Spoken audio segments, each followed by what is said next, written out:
Ayan, so originally guys, pwede nyo ilagay yung kanin muna, tapos itong niluto yung sauce with chicken, tapos rice.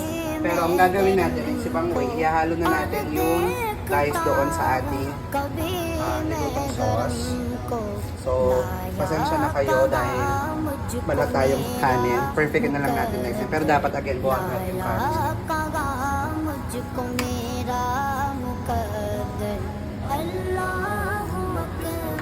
Okay na yun. Nagbukatori alos Balenciaga. Ano na? Sige, agad ko yung haloy natin.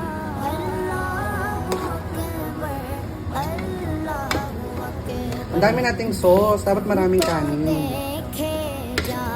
Tama ba? Naging aros Balenciaga. Pero masarap yan. Okay namang kanin, hinalo mo yun.